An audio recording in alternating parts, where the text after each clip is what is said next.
every thought, because you're not your thoughts. If you can doubt every thought, knowing that you're not your thoughts, you don't create them, they're not from God, that they're from the deceiver, the great deceiver, Satan. If you can doubt every thought, you can be free, just like that. At an instant. Bring every thought into captivity. It's so amazing.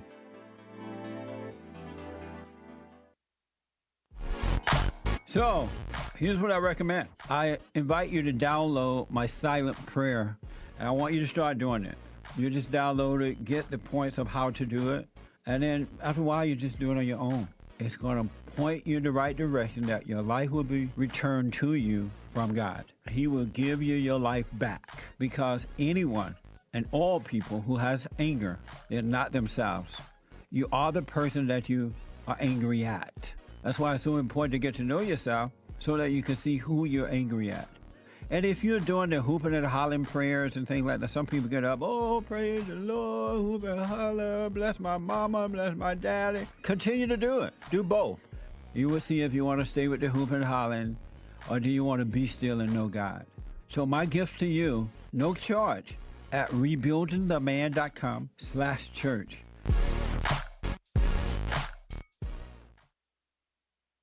Anytime you have situations happening in your life, always be still. Don't overreact. Most of the people that I know, they say, oh, I know Jesus. I love Jesus. I'm an observer. And as soon as something don't go their way, they get mad. I'm like, what the? If you overreact, folks, remember to do that. Don't overreact. And when you get mad, it's your problem. It ain't your wife's problem, your husband's problem, your neighbor, your friend, your preacher, your teacher. It's your problem. Why you think you tick? It didn't go your way or the way you think it should go. Don't have a way you think it should go. Let life just happen. Thoughts make you think that life should go the way you want it to go. And if it doesn't, if someone don't do or say or act the way you think they should act, you hate them. And then you blame them for being mad. It's the darndest thing I ever seen. But it's amazing to see it.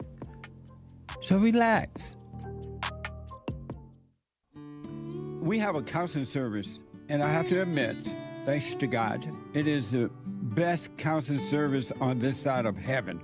I counsel with men and women, families, and individuals around the world. Most people are unhappy, they're miserable, they have rough lives, they're depressed, suicidal, young and old, of all races. I understand, I know why, and I do understand it. Because exactly what's happening in me is happening with everybody outside of me, inside of them. And I've noticed that with those who really, really, really want to understand, they overcome it just like that, out of one counseling session. If you need counseling, you can go to rebuildingtheman.com or call 800-411-2663. 800-411-BOND.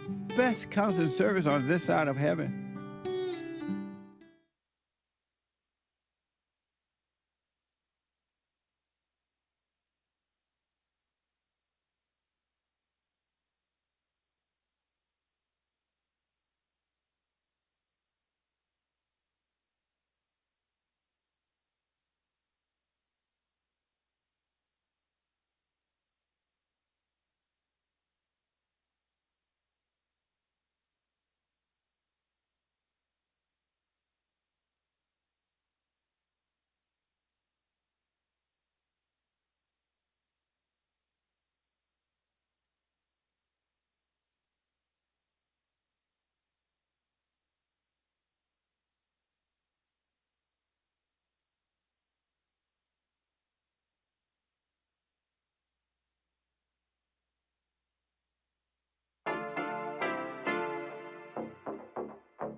Isn't he Mexican? Colombian. He calls himself American. What is this? Anchor Baby. And in this corner, it's the American Anchor Baby. Daddy's home. That's an offensive term. People find that hurtful. You mean it's not politically correct? Excuse me. I'll use the word anchor baby. You know, he's an anchor baby in Canada. Tell him we still rolling with Trump, too. Anchor baby, the whole thing sounds horrific. You're just making it sound like immigrants are these horrific, greedy people. Ustedes pueden aceptar mi negocio o aceptar las consecuencias. Plata o plomo. So you would be considered white, in my opinion. You the blackest one in this room, I think so. And what happened was his mama got pregnant on the other side of the border, and then a few hours before, just before it was time for him to pop out, she jumped across the border and let him fall on American soil. So he became the anchor baby. You don't call him the anchor baby for nothing. Amazing. We like this anchor baby, right?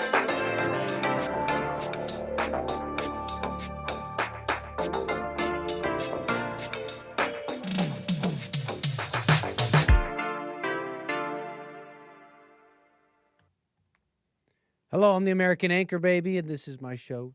Pleasure. How you doing on this fine Tuesday? A pleasure to be back.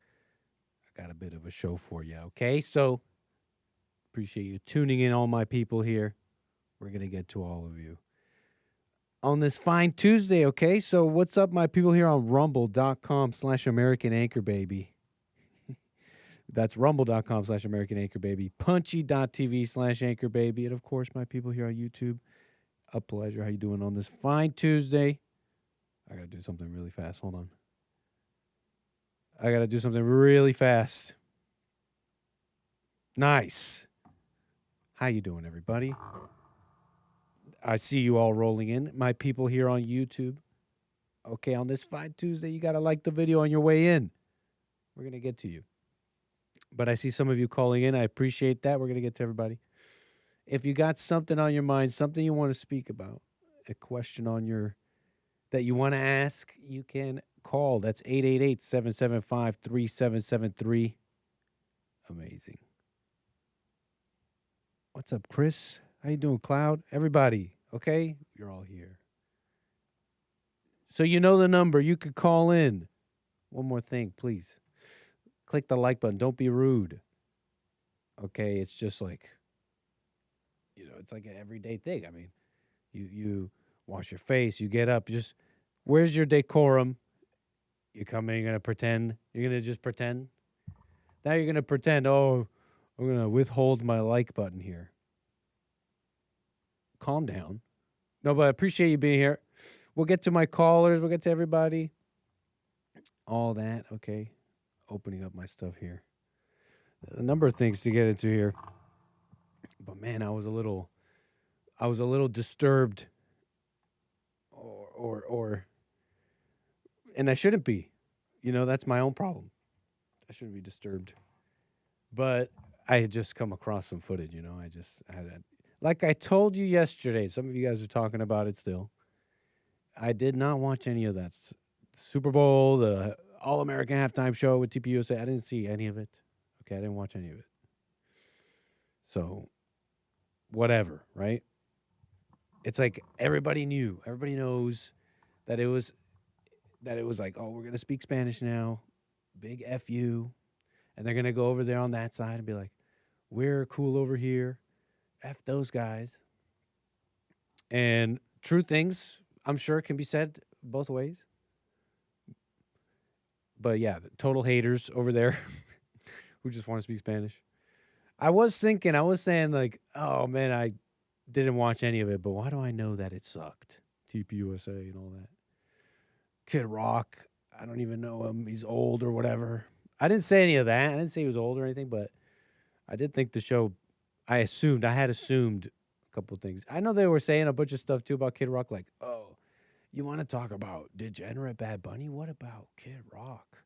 He has some song with some, it's about like degenerate stuff too. Okay, I didn't watch it. I heard, just for credits due, I mean, I heard it was thoughtful.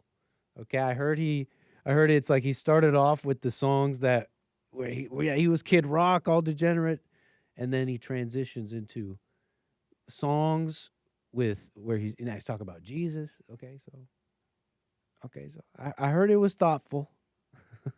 Bad Bunny from Nick's country. I don't know my dad. Maybe Epstein's my dad.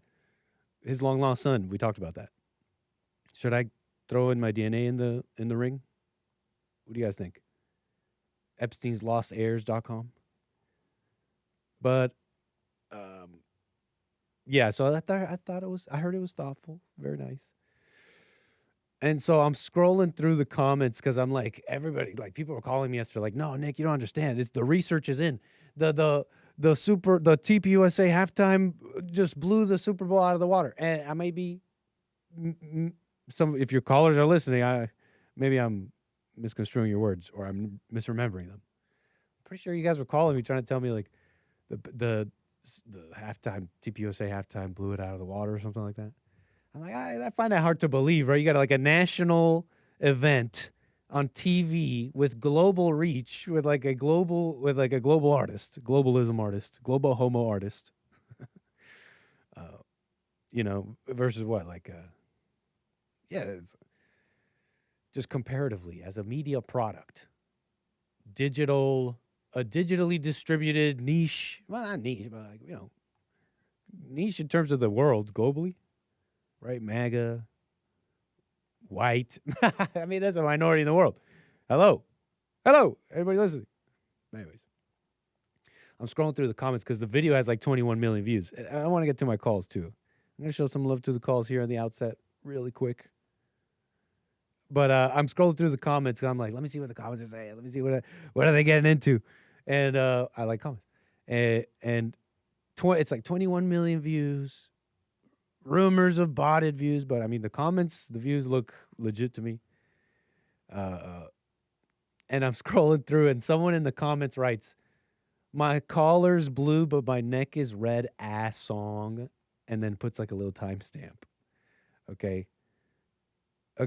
To translate, those people who are not understanding that language. Okay. This individual in the comments basically said, there seems to be, they provided a timestamp to the TPUSA halftime event, to their YouTube video, and said, look here. At this timestamp, I seem to have identified a song that is very much like that other song, the one that goes, my collar's blue, but my neck is red. You know that one? I've been working like a dog. Can I even play this? I've been working like a dog just to keep my family fed. Living off energy drinks and Marlboro Reds. Okay. You may have heard this one. Doesn't mean I play too much of it. You may have heard it, right? And I like how that guy sings. It's got every time I hear it, I want to sing just like him. I want to belt it out like him. My collar's blue, but my neck is red. Sorry. And I'm sure. Look, I've just played that one for you guys. For those who've been with me on Nick Stream Fridays, we've been chilling out. I had my commentary on it, like, hey, there's something just not good about the message. I don't know if I can really pinpoint it, or if I'm articulate here, but I can't remember when we did that. But I was saying something to the effect of there's something sad and not good, not in even if you relate, I'm sure there's plenty of decent people relating to it or something. It's just can we? Is something not good about the vibes? Am I tripping here? So I click on the timestamp. Okay. I click on the timestamp, and I'm presented with the following. Okay, so I'm sorry. I know I took a big derailment. We're 10 minutes in. I want to get to my call. It's like, Nick, we're done with all this. But I just saw this. I was coming in, and then now you guys got to see this with me. Okay. Well, Charlie, he gave people microphones so they could say what was on their mind. This is what's on mine.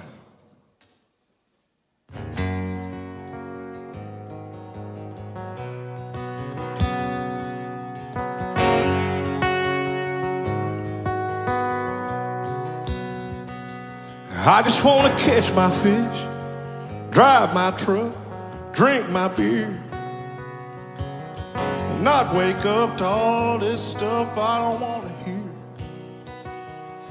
Like the same kind of gun I hunt with just killed another man.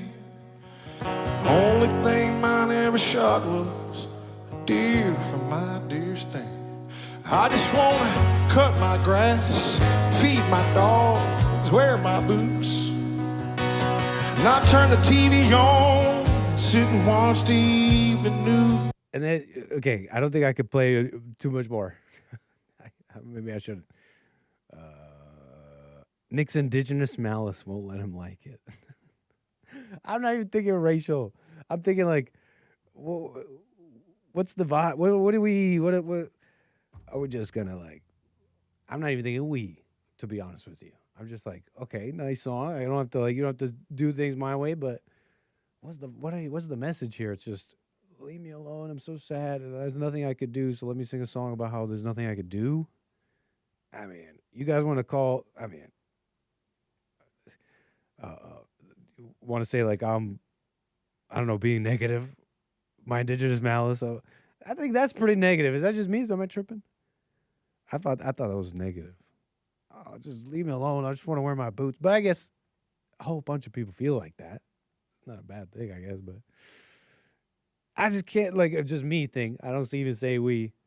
I'm like, okay, well, that's not even something I can, they're on a stage asking me to get behind something. That's not something I get behind. When I think of Trump, I don't think of someone like, leave me alone, and there's nothing I could do, so let me sing a song about it.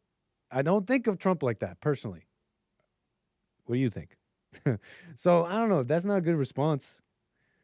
If it was, because that's what it was billed as, right? Am I tripping on that? It was billed as a response to the anti-American. What about like, hey, you know what? These people hate us. I'm not going to get mad. I'm not going to be like, whatever, but these are my kids. Because he's like singing, he's like, and I turn on the evening news and they're transing our kids again. And I'm like, okay, how about, okay, you know what? Mask off, no problem, understood. I'm not going to trip about it. This is my family, my kids. We're Christian. We're going to do our thing. You know, it's like, I'm just taking it all. I just want to wear my boots. I don't know. I'm not even thinking white here. I'm not. Tell me where I'm wrong. 888-775-3773. I want to get to all your calls. Man, I saw Erica Kirk flash in the chat. Now I want to blame her. But let me just chill. That's my mind. Okay?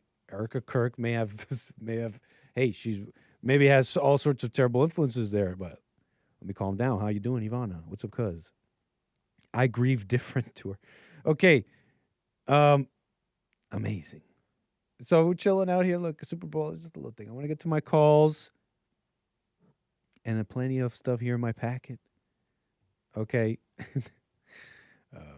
Because we did the thing. We said the obvious one yesterday. I didn't even watch Bad Bunny, but I knew it was like a response to ICE. And it's like, I don't care about being cool. It's like, F that guy.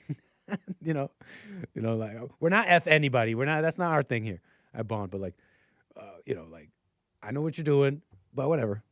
And also that's like, that's the music of, that's like just sex music. You understand this? But anyways, you're not ready for, the favela. Anyways, let me just stop. That was yesterday. You could podcast. 888-775-3773. Olav, Norway. How you doing out of Norway? Appreciate your call. You're on the air. Hello, Nick. Just a quick suggestion for a collab. You know how Pearl Davis knows Rachel Wilson, right? Wait, who? Paul Davis? No, Pearl Davis. Okay. Pearl. I'm following now. But she's actually good friends with Rachel Wilson. And Jake Rattlesnake, right? He's good friends with Andrew Wilson as well. Oh, I see who you're talking about now, the wife of Andrew. But, and Jake, we've talked to Jake. We've talked to Jake a number of times. Very cool. But listen, why don't you guys just do like a cool like social thing and just invite all four on JLP, Punchy TV, and all four on what do you call it? The Fallen State as well. You can have them all four on all three shows on the same day. Wow, that's a lot of taping. But I bet you even just one of those would be good. Interesting suggestion. But listen, that would be a really, really cool event if you guys could make that happen. That's an interesting suggestion and one that's maybe even quite possible. Very cool, man. Thank you. Just quickly. That's interesting to have Andrew on with his wife. I wonder I find that something interesting about that. But listen, you have to at least get Andrew on the fallen state. And it would be cool if you could get Andrew with his wife on the fallen state as well. Yeah, with Jesse. Yeah, but I'll listen, send it along. I'll send it along for sure. And we've spoken to some of these guys, so that's why but I think it would be this. really, yeah, thank you. Go ahead. Yeah, whatever. But just quickly, I actually just want to ask you about Matthew 21:21 again. Absolutely. Do you have? And I actually listen. We were talking about once last time, right? You said we were talking about what again? Once. Wanting. Yep, I'm there. I remember. Yeah, on the all right. So on the topic of wanting, I want to force you to give me an answer what you think that means. Matthew 21:21. Okay, so remind me. If you had to answer. Okay. What do you think? What let me try and get back there, and let me try and go back there as to like the context. But okay, you said you want an answer to Matthew 21:21 specifically. Yeah. If you had to answer, what does it mean? Okay. Well, let's just go from there. Let me just try and read this and think. Let's just go from there, because I don't quite remember because you're asking me, you're forcing me, so I'm guessing I never gave you an answer. But I'm assuming I'm remembering sort of. But he says, I guess it says, Jesus replied, "Truly I tell you, if you have faith and do not doubt, not only can you do what was done to the fig tree, but also you can say to this mountain, go throw yourself into the sea, and it will be done. If you believe, you will receive whatever you ask for in prayer." But what am I responding to? What's the question? What if you had to answer what it means? Like, if you had to give an answer, what does this mean? What would you say? I would have to say not much beyond kind of what is written. Well, actually, hold on. I'd have to keep it simple, man. I'd have to keep it simple. I might have some things that's coming to mind, but there's something about reading this I know that is deeper than I know. But it's about having faith, and it's reminding me of the conversation we had. The reason I'm kind of remembering why I kind of had no answer because it seemed like we were both pondering it without a true conclusion. You know, you were wondering about your wants and how it relates to this. Have you thought about something about that since then? Yeah. Most of the time, wanting doesn't work. And it seems like you can want things without sort of wanting them in a way, without kind of thinking about it. Like you just, you kind of do what you want and without really, thinking about it. A lot of the things come naturally anyway. I think what it's saying is simply is that you have is speaking on faith. That's obvious for sure. Is it internal or external? Can you? What does it mean? Does it mean only on the inside or like life goals and stuff? Can you move? Is he talking about the devil inside? I think it means on things you do. I think it's talking about things. It's saying, look, if you believe, you will receive what you ask for in prayer. All right, so he's not just talking about the devil. You can move the devil into the sea and blah blah blah. You said what? He's not just talking about the devil inside of you. Like you can take the devil and basically just cast him away. He's not just talking about the devil. He might be talking about the devil, and that's all it is. Because put it like this: if you think about it in your own life, just think about it in your own life. Think about all the times you had doubts, and then just like reflect a little bit. What have you ever like asked yourself or thought to yourself like, what if I didn't have doubts? Wasn't the answer to that always? Then I would, I don't know, good things would have happened. I would have done what I had doubt about or whatever. I think it's just talking about that. Imagine if you had no doubts. So yeah, that is the devil. All right. So it's not a double thing. It doesn't also mean like, all right, if you want something in life, you can have it. I don't know about that. What would you guess?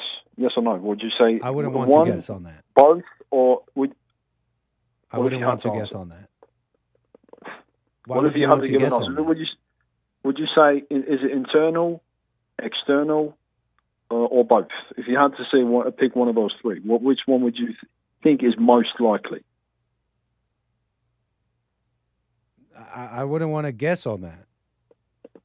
No, but just say what you think. Don't internal. If I think I know. Internal. When you put it like that, yeah. I think it's like internal, but that's because it's all like your whole life is like that. Imagine if you had no doubts, then that would affect something external. You understand? All right, cool. That's just kind of my basic thinking of it, but you got to discover this, no? I'll take that. What do you think about like the mysteries of the world? Do you guess at them, or do you want to like know them and discover them? The mysteries of the world, life, well, of what we're talking about. Well, I would actually like to know the mysteries of the world. Yeah. Or understanding yourself or whatever. Wouldn't you want to know as opposed to guess at it? I mean, I guess I would both. But listen, I'm not going to keep you busy for too much longer. But no listen, problem, Olav. really what do you think? And actually talk about what? Is it internal? Is it external? Is it telling you that you could just have faith in external things, that you could do anything, or is it just telling you to have faith within? It's both. It's both. He's talking about both. Because if you focus enough on something, you can have it. Interesting. It's true. But listen, I want to really do talk to Jesse about this because I think he would. I don't think I could be able to articulate your question like you did. I think you should ask him. No, not the question. Like the collab with. Yeah. I'll pass it on. Andrew Wilson and his wife. No, totally. I'll pass it on. The thought was, Jake is probably going to come along anyway, right? Because he's good friends with Andrew. So I thought if already Andrew and his wife is going to come with Jake, you might as well just get Pearl along as well, because then you get like two girls and two boys, and two boys and one of them, two of them have already been on the show, The Fallen State and JLP and all of that. And then you get two who are not. Sorry, I spaced out there reading the chat. But your suggestion is totally take it, Olav. Andrew, and listen. I'm on Twitter right now, and I'm seeing clavicular. This clavicular. All right, that's guy enough with the dropping names and all that. Email me with more guest suggestions, Olav out of Norway. I do appreciate it, man. radio@jesseleepeterson.com. I do read all my emails, so thank you. All right, boom. Thank you. Bye. Take care, sir. 888-775-3773. Let's see here. I want to get to my calls, do more of that. It's about throwing a mountain around. What do you want from me? Is that Kevin Howe's quoting me? Is that what I sound like? It's what it says. It's about throwing a mountain around. That's not what I said. Was that what it sounded like? That's funny. Imagine, just imagine for a moment. No doubts. You would operate in the physical world. I mean, I'm just being a little intellectual about it, right? That's just what I think. Your physical, something in the physical world might be better, right? It's like, wow, I'm being disciplined. I'm watching my thoughts. I'm having no doubts. I don't know. There's some things I don't know if it's the same thing, but there's some things I've done that I've just seem to have just decided it. I was like, wow, it's like, this is quite physical. I don't want to just assume it's shallow, but let me just speak on it anyways. Working out, right? It's like this physical thing. But I mean, all sorts of people talk about I want to diet this way, work out this way or that way. And they're lying, everybody lies about what they want. Everybody says they want this and do that, and they're lying. Because if you set up a camera, if you set up a camera and recorded them in their daily action, what they did all day, then you would see that they didn't mean it. And it's like the type of the type of person who wouldn't miss workouts and wouldn't. It's like, oh my gosh, I can't wait to eat my junk food because, man, I'm just gonna be on this diet for a little bit, but I can't wait to eat. No, the person who wants to be a champion, physically, is just not thinking like that. They might eat Cheetos, they might have Cheetos. I love Cheetos, but They're not saying, wow, I can't wait to stop dieting. No, they're like, no, this is what I do. I like doing this, is what I love, or whatever. Or they're just like, it's like the type of, it's like the person you are in a sense. And that's not really who you are, but I'm just thinking about the behaviors of the person who would be, let's say, jacked in the gym. It's like, you want to be that, as opposed to like, oh, I just saying I want this and that. Well, that's what you're really being, is a person who likes to feel better, likes to say your plans out loud and get a thrill and not do them. That's like, that's who you're really being. I'm not going to say that's who you really are, but that's who you're really being, as opposed to what you're saying, right? So, wants, these are the things that I've pondered on with faith and want. But the verse, I think, is simply saying that. I mean, now imagine for a moment these things we're pondering. Now imagine if you just didn't have them, and it seems like that for certain things in my life. I've just decided, I want to be. I actually do want to be that person. I'm not gonna just, and it's like no problem. 180 grams of protein a day, easy. Okay, but anyways,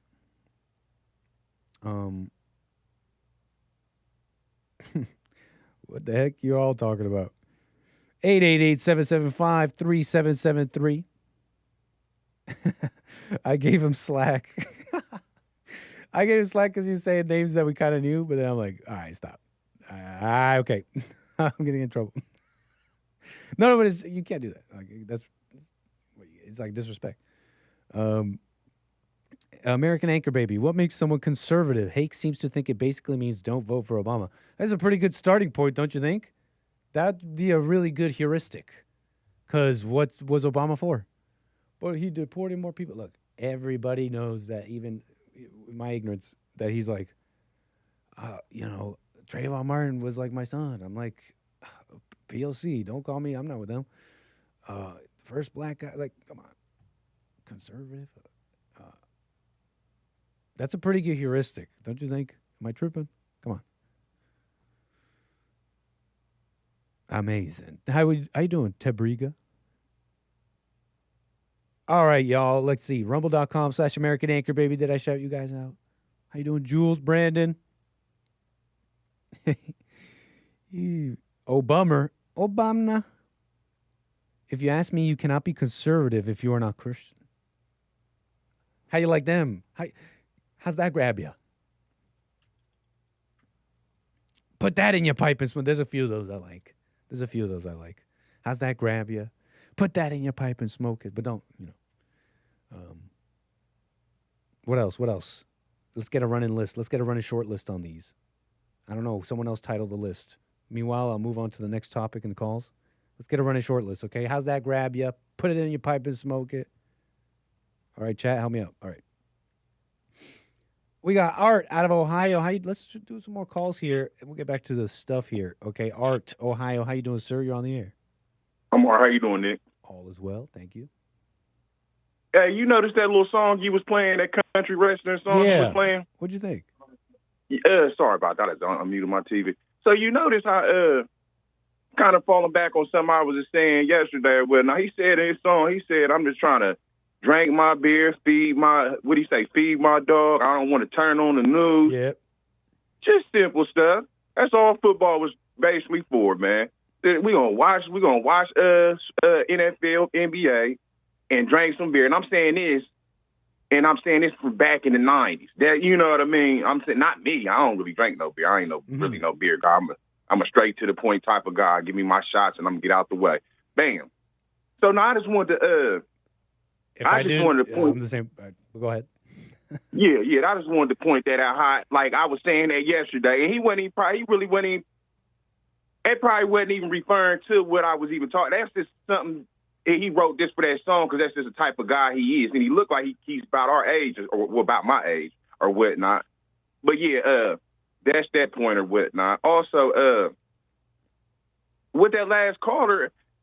Okay, so if I'm a Christian or whatnot, and the Bible tells me that I'm supposed to walk, talk, and speak a certain way, with this, and basically it's an internal and external thing.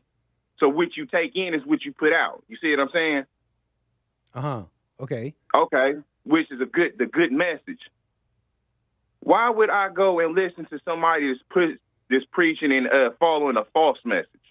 You see what I'm saying? Why would I be wanting to be around a person that the Bible told me got an evil spirit on them? You see what I'm saying? It ain't only a flesh battle, it's a spiritual battle. You see what I'm saying?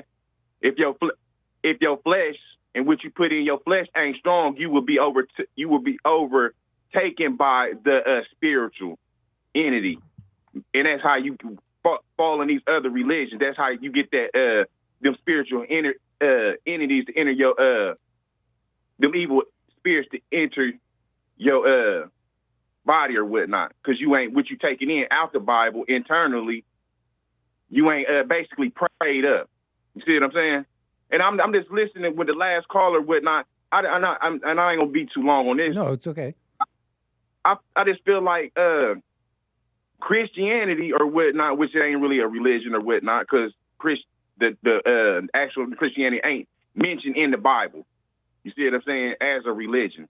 You know what I mean? I'm not saying the Bible ain't real. I'm just saying the actual subset of what the name. Bam.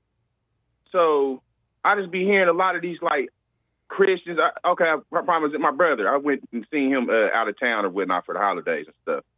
And he listening to one of them Muslim rapper dudes. And I'm thinking in the back of my head, why the heck are you up here listening to a Muslim rapper, knowing that my grandmother is was a radical Christian? You see what I'm saying? Like every Sunday had her hat on, marching out the door. Like, man, this bro, like so Christian that like every Sunday they had like we had little dinners. You see what I'm saying? After church.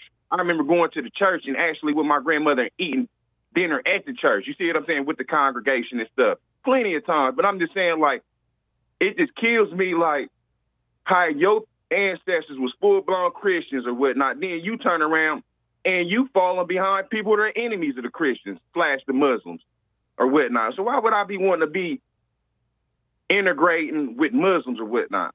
And I'm like that too. Where even with myself, or don't get it wrong, I like that little section of what Malcolm X said, but I'm not stumping in my boots for Malcolm X.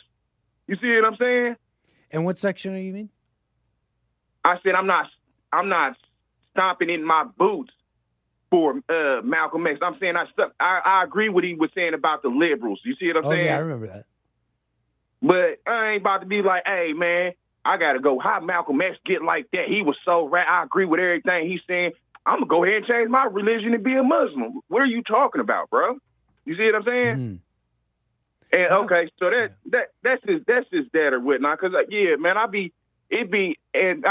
just don't understand how a lot of these Christians don't understand. Like even if the music sounds good or you don't see nothing wrong with it, it's a spiritual battle. You see what I'm saying? So bam. Yeah, I mean, you're speaking on something like this phenomenon. I mean, you have people who are Americans. I mean, yeah, they may be born all sorts of different ways. We're talking about black people here, but they are, as far as I can see, right? I mean, with American parents and speaking English, Christianity is a part of that. I mean, it's not something I've explored deeply, but yeah, I mean, for example, one question I have is like, why did Malcolm X go Muslim? But I do know that downstream, a whole bunch of black people have become Muslim. And I think it's connected to this, like, the white man tried to give us Christianity or something. It is. And it is exactly what it is. Indoctrinate propaganda. Right, but you're just putting space between what other home do you have? Is it Africa? Let's be real here. Yeah. So yeah, I find it strange too, but I'm not really that familiar with the details, but Yeah. But and this is the last thing I wanted to say or whatnot. Have you heard about that story about that lady getting kidnapped and was that in Arizona or something, Tuscan, Arizona or whatnot, and her daughter's like on ABC or something? Nancy Guthrie and Savannah Guthrie's mother. Allegedly, I'm gonna tell you what I see. You know what I mean? Allegedly, what RC is. Now, I ain't for sure on this. I'm not trying to muddy up their name or whatnot. I ain't accusing them, but from what I'm seeing and the energy, and okay, what I'm seeing is that whoever did it, they close to the family. They did a rush job. All this with I feel like they rushed and did whatever they did to that old lady or whatnot, and they basically left a whole bunch of crumbs to follow to lead the trail right back to the people who did it. And I think it's I think the daughters or something got something. I think the kids got something to do with the mom disappearing or whatnot. I think that they paid some outside sources to come do something to the mom or whatnot, and they did. They rushed and did it, and it's sloppy or whatnot, which ends up turning back and is going to end up getting them caught up. I just don't. I'm not. I don't.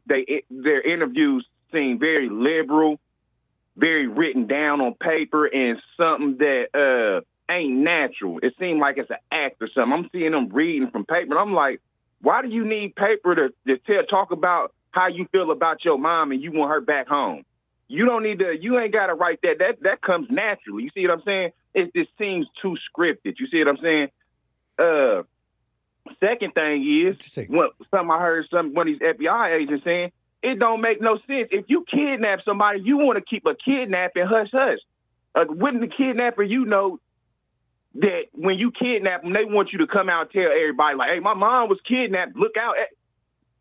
That makes no sense. You see what I'm saying? In my years of living, I ain't never heard no kidnap. Mostly how the rule goes, if you kidnap somebody, the kidnapper would say, don't go to the police, and basically so many words, keep it hush-hush. They doing the whole opposite. That's the whole thing what I'm saying with it's making me skeptical that they had something to do with it, because they doing the whole opposite. And it was something else that they was doing or whatnot, that they was doing is making me, but watch, we going to see, give it a little bit of time or whatnot, because I'm pretty sure a lot of people are probably thinking what I'm thinking too. We just letting the meat grinder slowly turn, and we getting our facts and our evidence together or whatnot, and they going to end up coming to the conclusion that Artie Art came to. But God bless you, Nick, and we going to end up seeing what happens. Thanks, Art. Yeah, that's a crazy situation over there.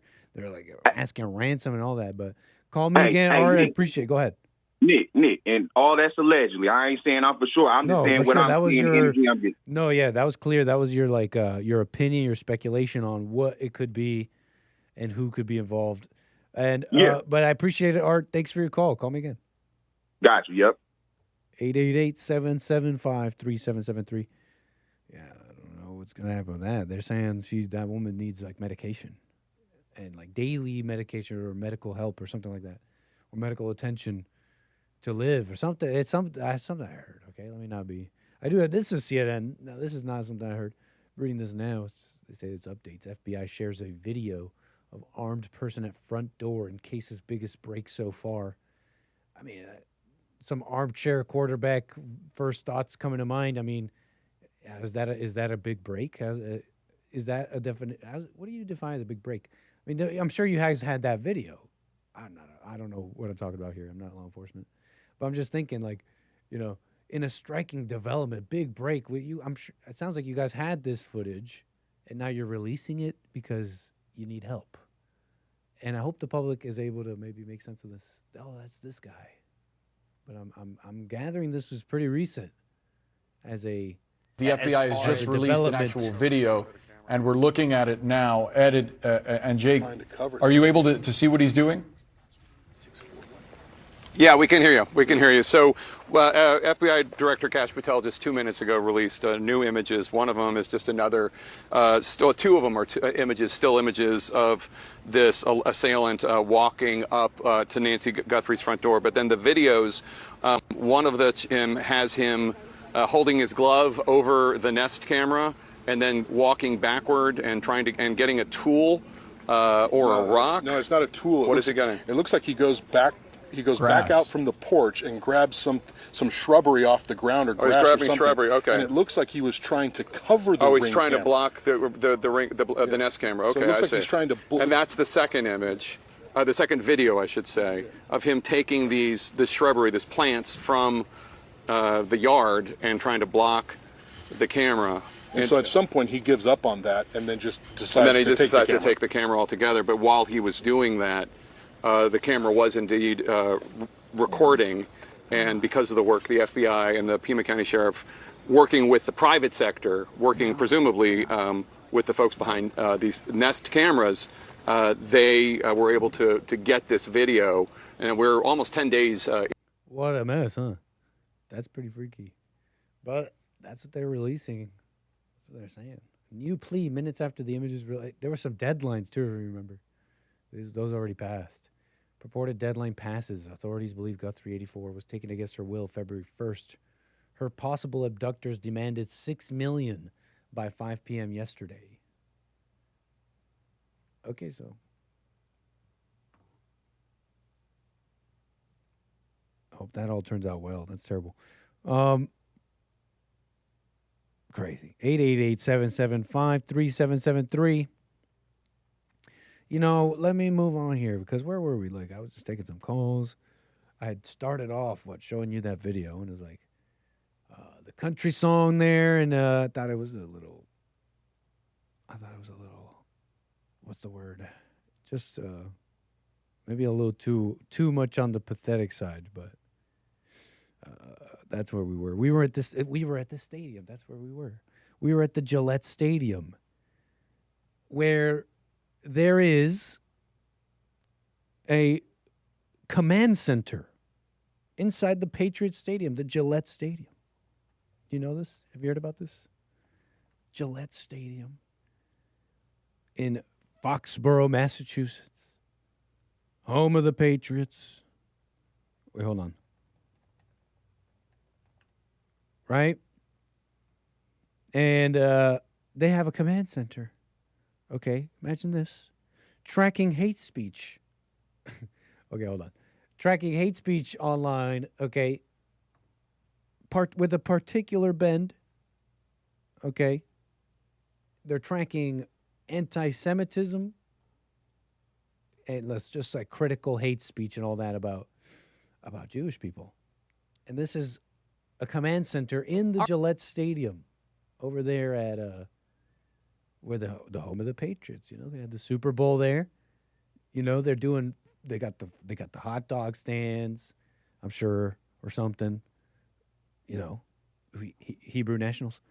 They got the, you know, they got all sorts. They got, you know, the concessions. They got, you know, the locker rooms, and of course the anti-Semitism command center. Inside the Patriots Stadium, a command center of stats tracking hate speech online. It shows where it's coming from, the time of day, and how it's trending, especially among younger people. We saw that not only is hate and anti-Semitism growing across the country, it's disproportionately growing on college campuses and in high schools. Which is part of the reason Kraft says he partnered with the United Negro College Fund and the Jewish organization Hillel International to host unity dinners throughout the country. So let's get to it. Baruch College students Aiden Herzlinger and Akish L. There was something funny I wanted to say right here in the middle. I don't remember.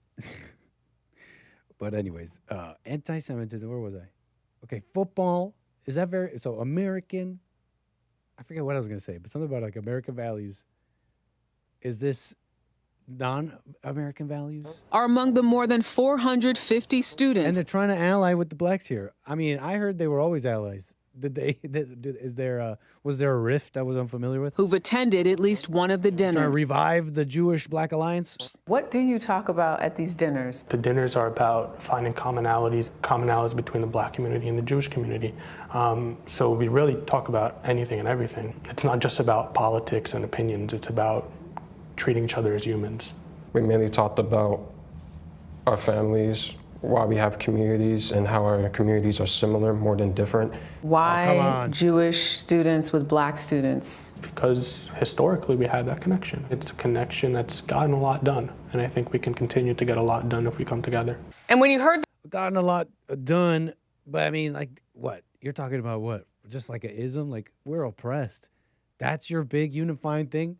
What about all the things that you share with the Americans? You know what I'm saying? Like, I'm sure I don't know what his name is, but I hope he didn't go like radical Muslim.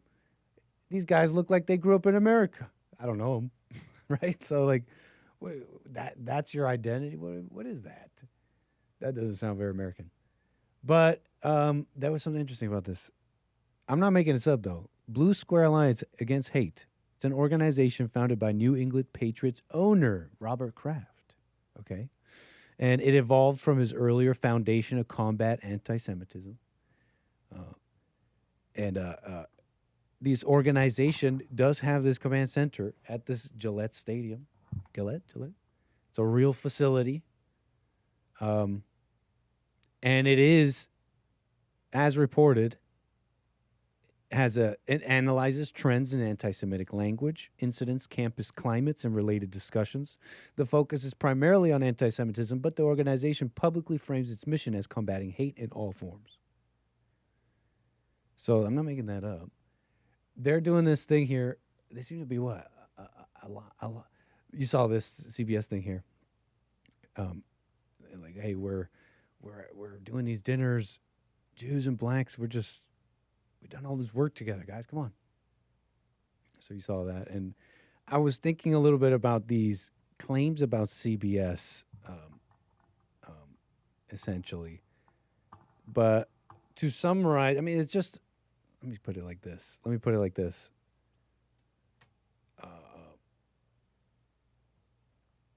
There's all sorts of I had to put a better way before I came in here. What was it? Anyways, forget that. But anyways, look, I was thinking to myself, how does this happen? Like, as someone who just doesn't know. A stadium, which usually is like built with a lot of public funds, taxes and stuff like that. You think to yourself, well, how does this happen? How does that make any sense for some that just trying to make logical sense of it? You know, we're combating. This is just like public stadium. You know, you would think maybe without looking it up, it's like publicly funded. How do you have an anti-Semitism command center? Check this out. You don't know anything about Robert Kraft. Basically, he found a large parcel of undeveloped land in 1985. Okay? Bought the old stadium, the Sullivan Stadium, literally bought it all. Purchased it out of bankruptcy, gained control of the property, bought the Patriots, built a brand new stadium. Basically, you have to have motion, is what I'm trying to talk about, okay? And then he built the stadium. Robert Kraft is, as it's reported, modern Orthodox Jewish family. He grew up in Brookline, Massachusetts. His father, Harry Kraft, lay leader of Congregation Kehilath Israel Synagogue in Brookline. So they got motion, and you could sit there and be jealous. I mean, you could sit there. There's a number of things you could do there. You could be like jealous, but that's how that happened. That's how you have I was just wondering personally how you have a anti-Semitism command center at the Patriots Stadium. You know, upon looking it up, it makes sense. You could summarize. It's called motion. But anyways,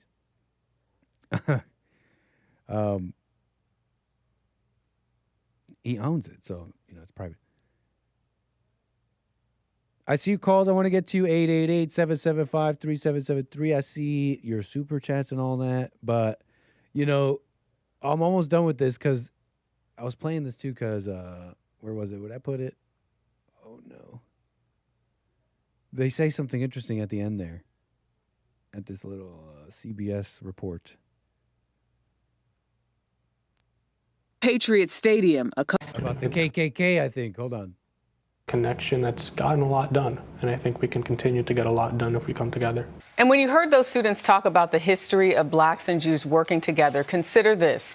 In June of 1964, 3 college students fighting for civil rights in Mississippi were murdered by the Ku Klux Klan with law enforcement. Those activists were James Chaney, Andrew Goodman, and Michael Schwerner. Chaney, a black man, Goodman and Schwerner, Jewish.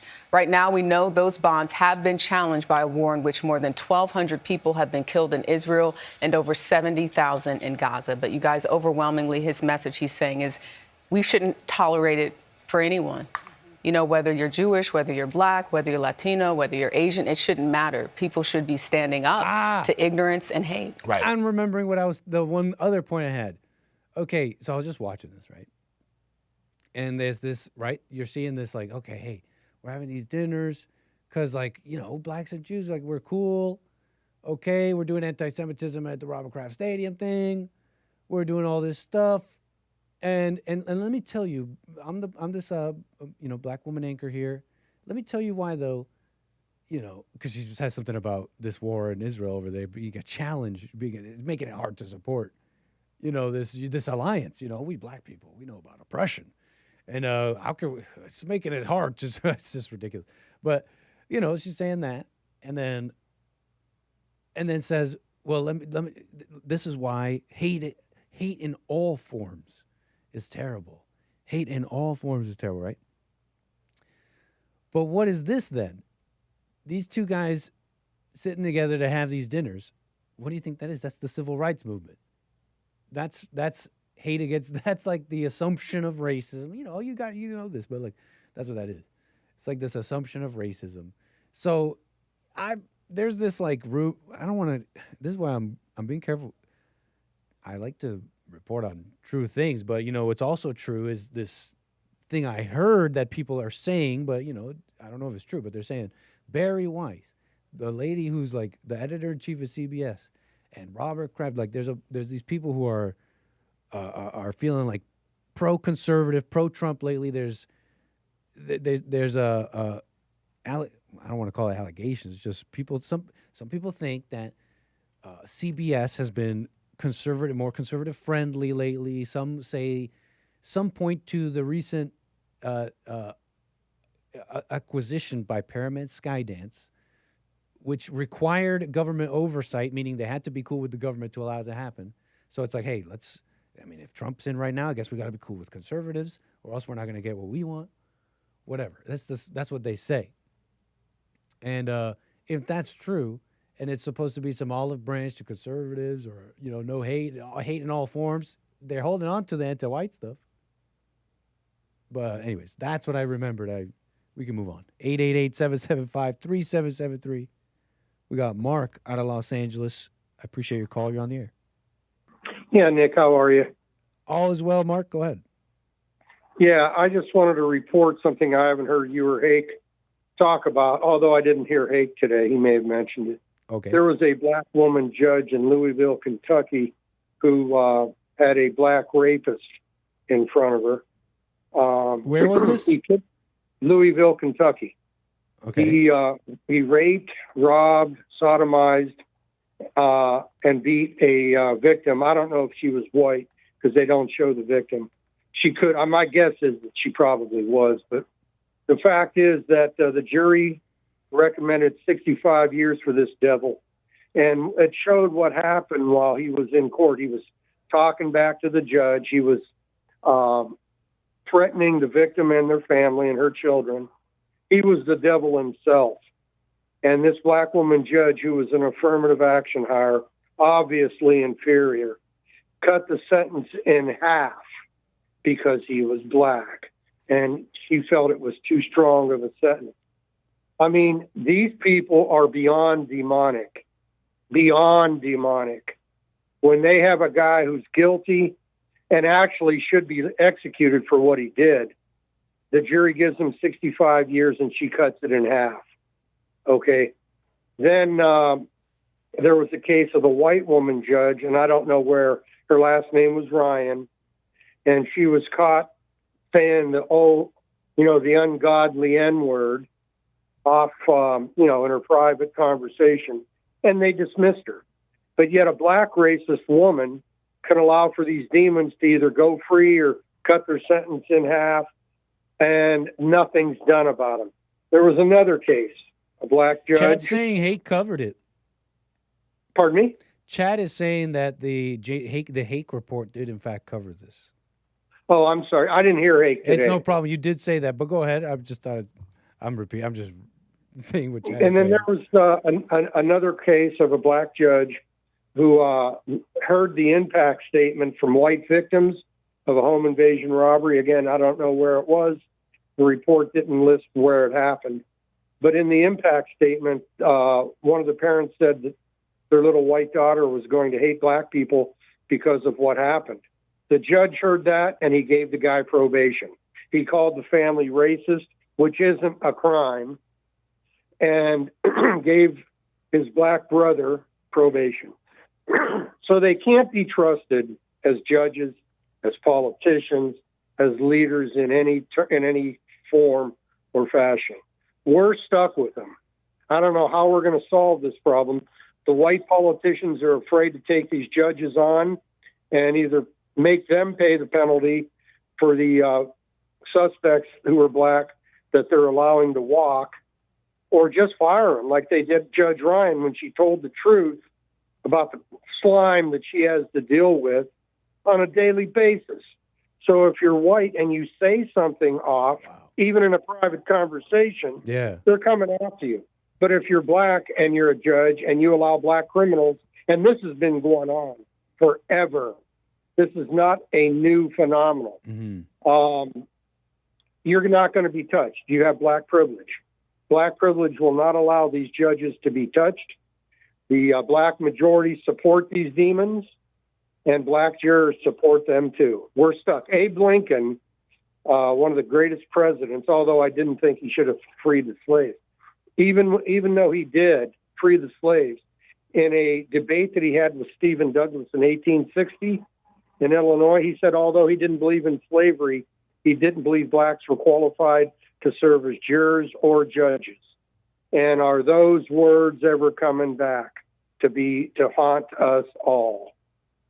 So that's all I wanted to say. I wanted to get that out. Any questions or comments?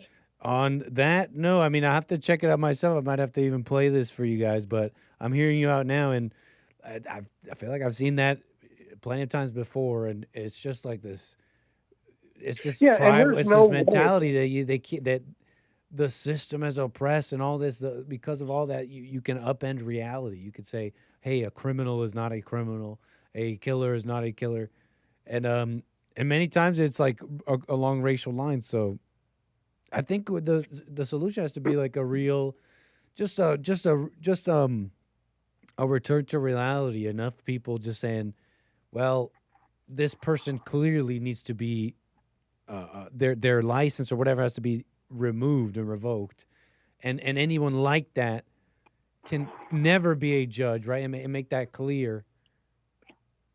Well, it's not just judges, Nick. It's elected officials. Yeah, the elected officials. Yeah. The moment that making that a disqualifying. I mean, that now I'm being a little vague, but just this mentality, this not real mama mentality. How are you going to call a killer not a killer, right? Like a rapist not a rapist. Like, it's insane. Yeah, and then we had a black elected official again. I think it was either New York, possibly California, not sure, but he bragged in a press conference that he lost something like, I don't know what the number was, but he lost a huge number of his white constituents, and he bragged about it. I saw that clip going around. I had seen that years ago. That's from 2019, but yeah, it's going around again right now, and it's one of those things because right now you're seeing like the mask off in some sense, and it's really been there forever. The logical conclusion to this communism is like the removal of white people. You can't arrest criminals. You can't deport people. It's not. There's no halfway to it. Do you consider our conversation here? Do you consider me graveling or growling? Some clown in the chat by the name of Kevin Howe says I'm growling. I don't think the dummy knows the definition of the word. But does it sound like Don't worry about chat.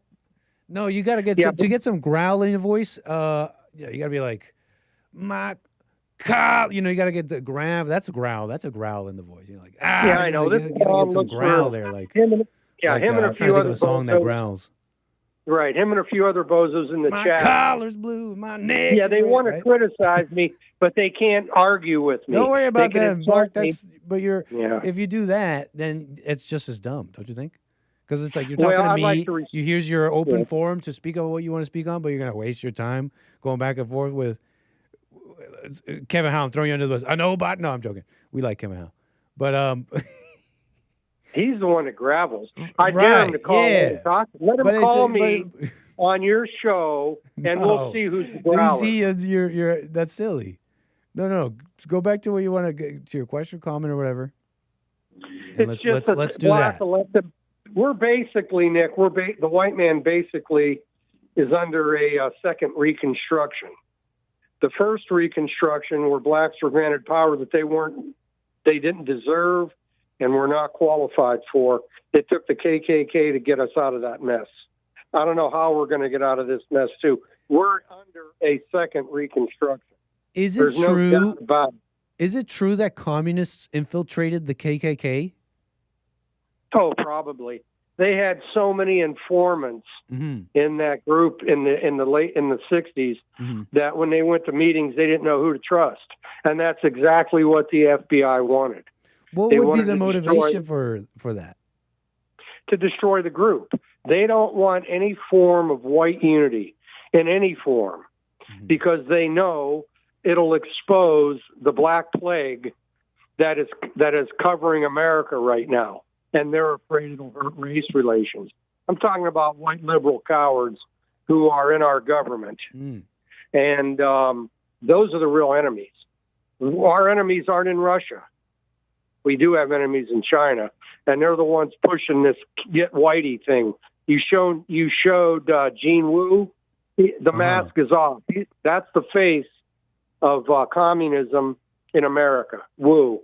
I don't care if he's a member of the party or not. What he said came from the heart, and it comes from CCP in China.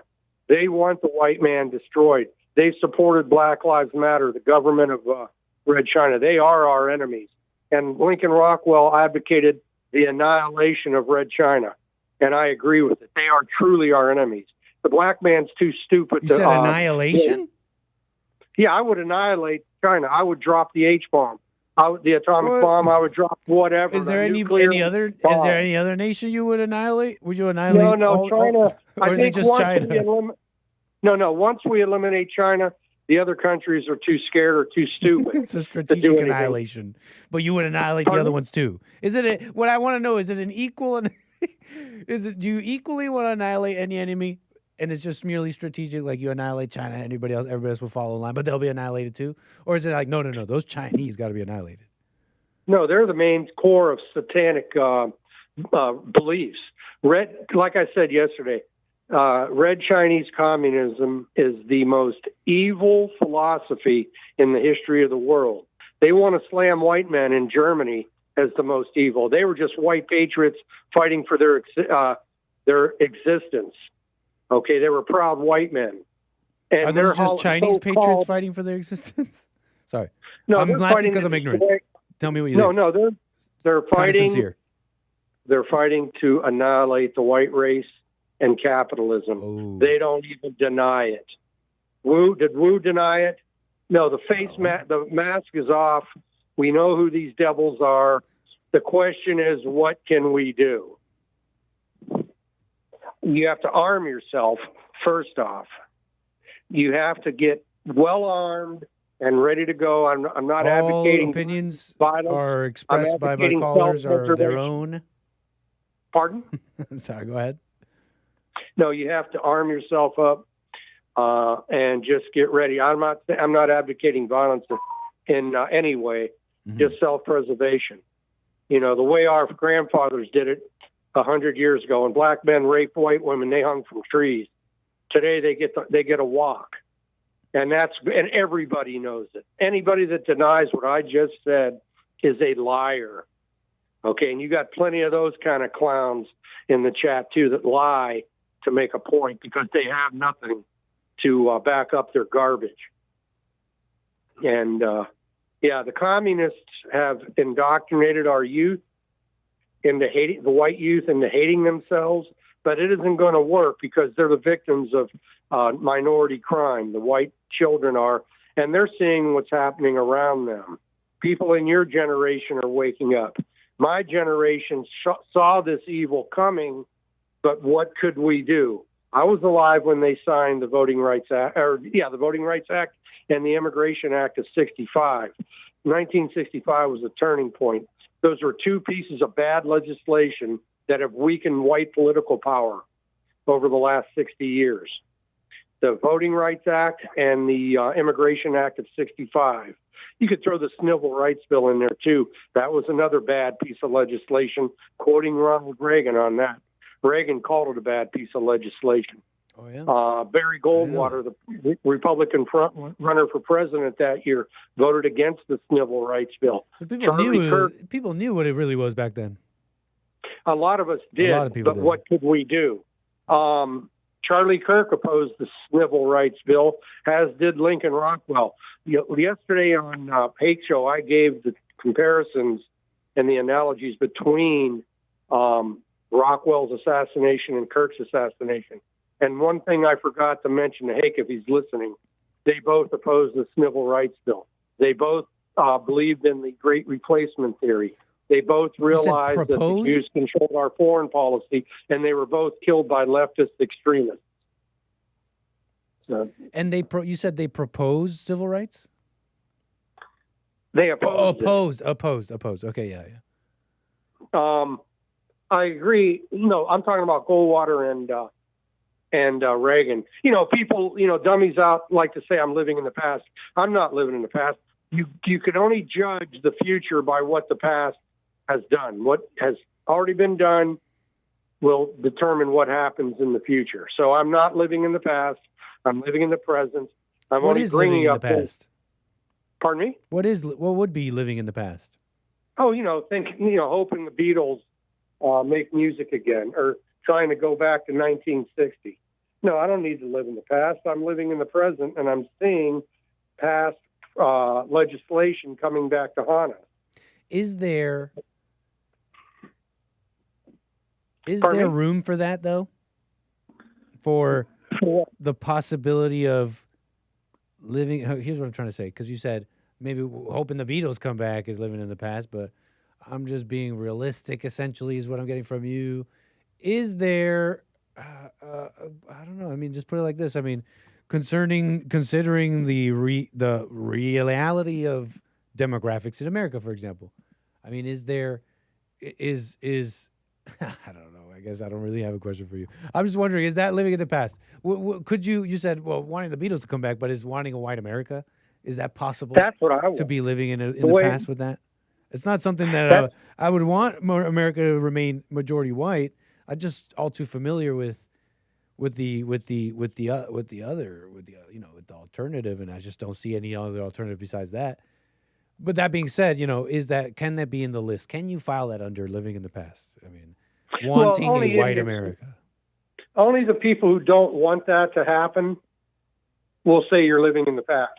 Communists. That might be liberals, fair. That might be fair, actually. That's a guilt trip. It's kind of a guilt trip. Oh, you're not to be believed because you're living in the past. No, I bring up stuff that happened in the past to show us why we're where we are today.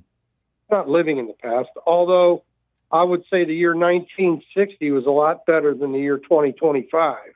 We still had segregation. Most white, I believe whites were roughly 90% of the majority of this country in 1960.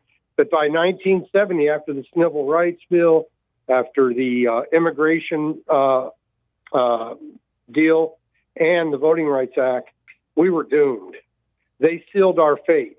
They knew it would take decades to actually make us a minority, but that's where we're at today.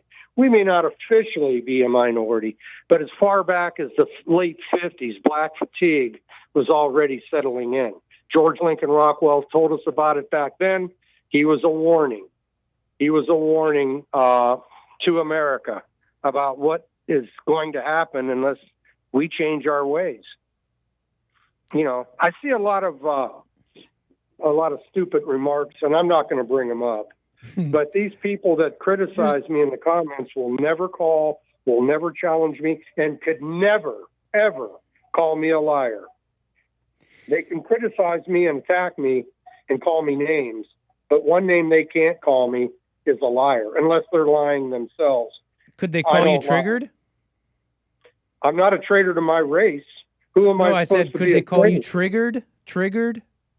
Oh, triggered. I don't know. I don't know. I guess so. When I hear a judge cut the sentence of a Negro who just raped somebody cut it in half, yeah, that triggers me. So they can call you things, and it would be true, or triggered by their comments during this call, for example.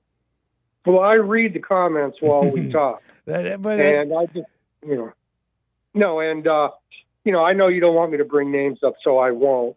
But these people know who I'm talking. They know I did bring Hal's name up, but these people know who I'm talking. They know who they are.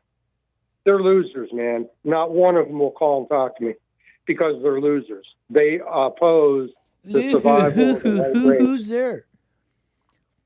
What? Sorry, that's from a movie, I think. But I was saying loser. Mark. Yes, I sir. appreciate your call. Is there something else you want to say here before we move the wheels? The white race has a right to survive. I appreciate your call, Mark. Call me again.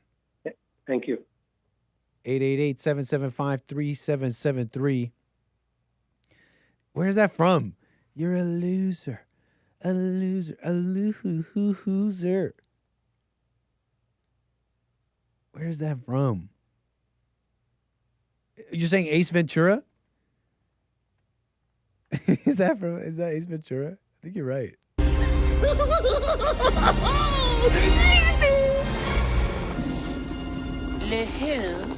No, it's not this. Nope, it's not this. It's not this. It's not this. But maybe they got it from Jim Carrey. All right. 888-775-3773. It may have been Ace Ventura. Loser. I mean, he was talking about this. Shall we play it? I don't want to be. Okay, Mark was talking about it. Let's just play the footage. Roll that beautiful bean footage. We got callers we need to get to. 888-775-3773. But Judge Davis thought the jury's recommendation was too long. She feels I'm tripping. Like, Jays was totally playing this earlier. He hasn't mentally matured. I didn't really watch this. Okay. But Judge Davis thought the jury's recommendation was too long. She feels he hasn't mentally matured yet and never had a real shot at getting any help early in life. But if you were to come in here and instead of being hurt and angry, which is what this court hears, right, as a 20-year-old African-American male. Oh, so she did care about, she's talking about race. Like, that has been, experienced this society, etc. And you would show that, yes, okay, this is the situation. This is who I am. I don't want to be this person anymore. I don't want to be in jail for forever. Thompson repeatedly stated he did not care, not about his sentence, the victim, or her family. But Judge Davis emphasized she's the one that holds the pen, and regardless of what the media may think, she applies the law. To her, 65 years was an extremely long time. As she puts it, it's his whole life, one she doesn't believe should be spent entirely behind bars. This court does not believe that Mr. Thompson, if given the resources that he can get while incarcerated, is beyond being rehabilitated. Well, there you go. Yeah, that's like, remove that judge. There should be common sense to prevail. And it's just commonly, who else, right? Obviously, it's going to be a black judge. It's blacks who have the unique justification for literally violence, squalor, low standards, broken families, crime and raping, and you know what I'm saying? Like the anchor acting like the judge laid it down. Wait, what? The anchor over here. But yeah, okay. Thank you for the reporting there, Mark. Yeah, elected officials and all that, they just can't be. They're proven to not be. By the 1920s. Chad Jackson. Let's talk about the KKK since this was thematic in my packet. Huh? He contextualized by the 19. Chad, please, you're breaking everybody's ears, man. Why is this so loud? What the? Chad Jackson, you know him. That's why I asked Mark about the KKK being infiltrated by the Klan being infiltrated by the KKK. I mean, Chad was doing some of that research, you know. By the 19. You know how he does. By the 19. I'm trying to play this. I'm trying my best here. Hold on. You know how Chad is. By the 1920s, the KKK was severely disorganized. And according to facts revealed by Roland G. Fryer's research, they were nothing more than a pyramid scheme. This created the perfect opportunity for communists to infiltrate. They would get into the KKK and they would say, hey, let's stir it up. Let's go in and let's attack some black people. The news would highlight the black-white hatred and show that America was just this racist country. And it helped the communist propaganda. To make them look like the boogeyman over there, and by comparison, we the communists look like the good guys from over here. A few days ago, Woodall quit the United Klans Incorporated. Last week at his home near Lexington, North Carolina, we asked him why. Well, if people would just check the record and see this now, who is leading the Klan and what are they and what do they stand for? That would be a logical question. You did have violence between the Klan and the communists. You had the Klan attacking the communists. You had the communists who were attacking the Klan. It was basically gang violence. It's like the Bloods and the Crips going at it. But what the press would do is they would take this violence and they would recontextualize it to make it look like the Klan was just going out trying to find a Negro to string up, when in reality it was more complex than that. On that note, real quick, there were objective, racist, violent people who participated in the KKK at that time and in other white supremacist organizations. Right. Yeah, there were. But the pervasiveness of it is what I'm challenging. What's interesting about that is they are responsible for what they did. And I'm not making any apologies for what they did. But the fascinating thing about agitation and propaganda is that it's meant to provoke reactionaryism. And how that reactionaryism unfolds can be rational or it can be irrational. And we see this even today when it comes to the border issue and things like that. The public is constantly being gaslit. And how you respond to being gaslit, that's your responsibility.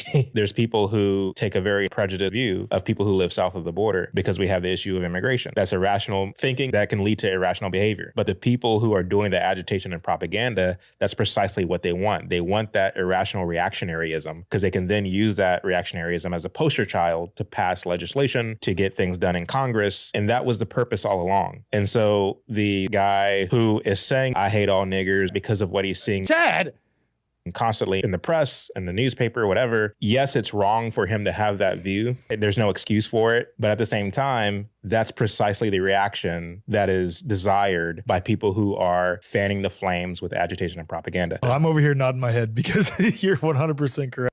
Okay, Chad Jackson. I mean, look, the guy's a guy and a guy and a half. Okay, it's Black History Month. Okay, 888-775-3773. Jermaine, out of Canada. How you doing? You're on the air. Hayden McDougall. How you doing, sir? Hey, Nick. Thanks for taking my call, sir. Of course. I was calling in. I had a question regarding if you have any idea or thoughts on why, most people in the West, they change their religion or take on the Islamic belief. Because I think we were talking with a guy earlier about it. I missed most of the conversation there. Yeah, well, he was bringing up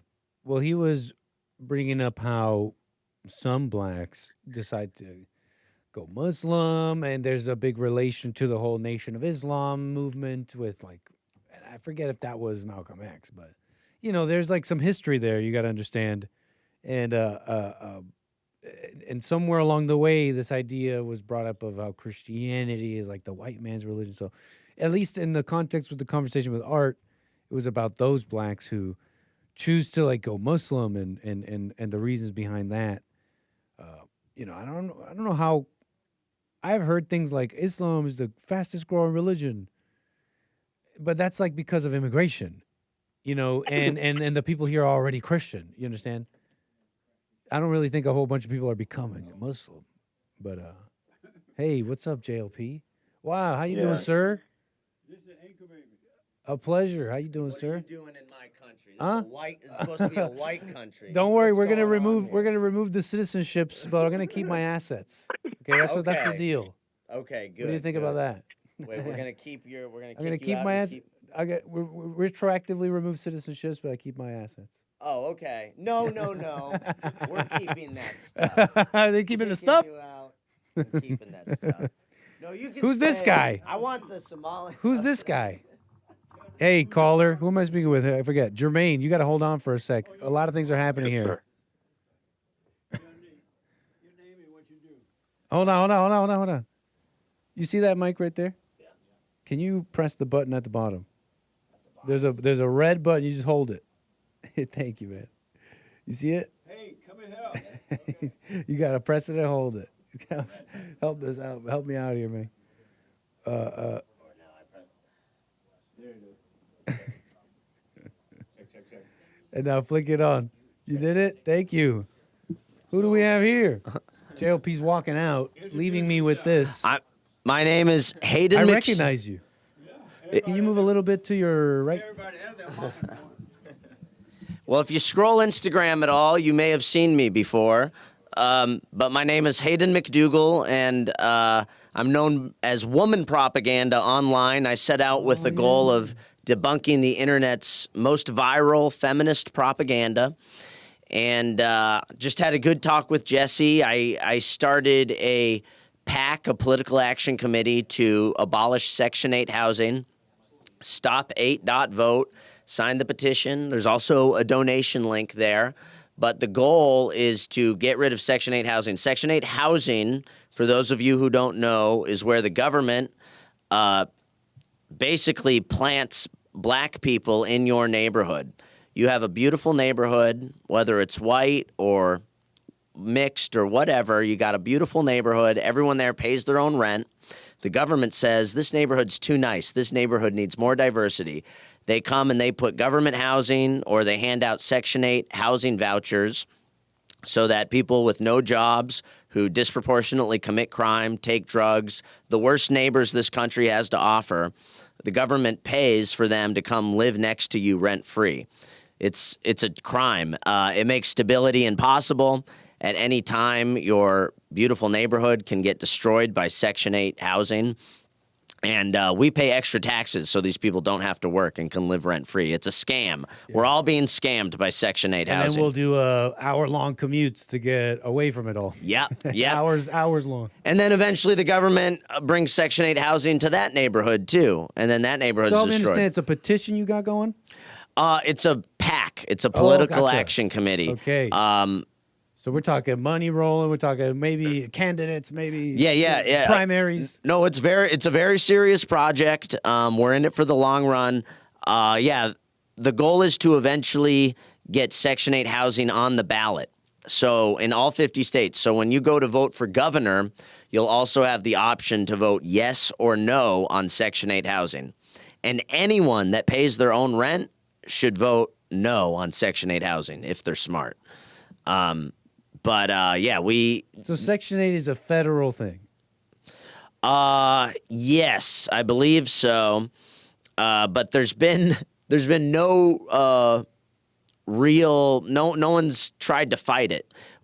This country's been getting scammed, plagued by Section 8 housing for decades and decades, and no one has made a real attempt to fight it. This is the first ever real attempt to fight Section 8 housing.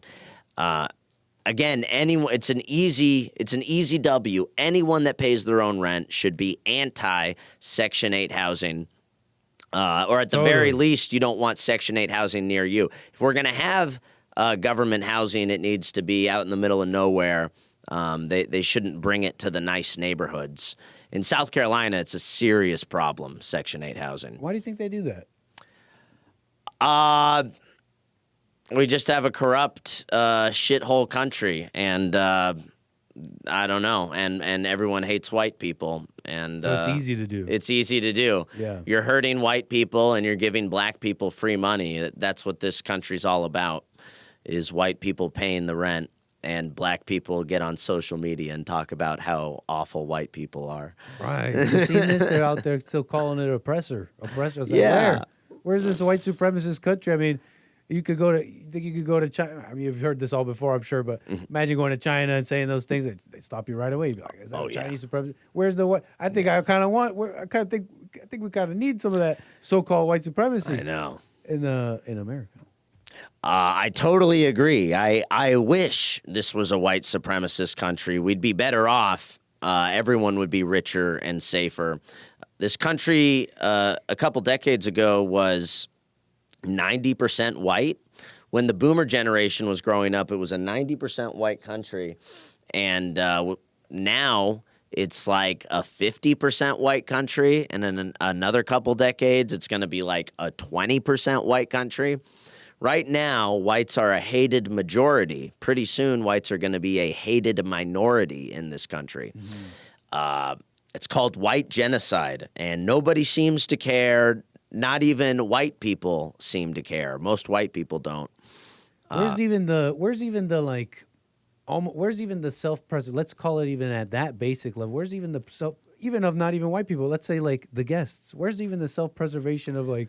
It's like I know. It's like, can we even get there? I'm talking about love. I'm saying, hey, repent of your hate to white people and in general. Yeah. But it's like, if we can't even do that, where's even the self-preservation? Like, hey, I'm nuking the home where I live. Like, you don't see that? I know. No, it's totally insane. It is like suicidal. Yeah, it's totally insane. These white boomers, I was just talking to Jesse about everyone blames the Jews nowadays for all their problems. Have you seen this on social media? It's very popular to blame the Jews. And maybe there's some valid criticisms of Israel and then other things like that. But I actually nowadays tend to blame white liberals and the boomer generation. The boomers grew up in this beautiful white country, and the boomers said, I don't want this for my children. I want my children to grow up in a minority white country. So they have the inheritance that young white people are receiving from the boomer generation is a joke. Our own parents have like screwed us over. Have absolutely sold us out.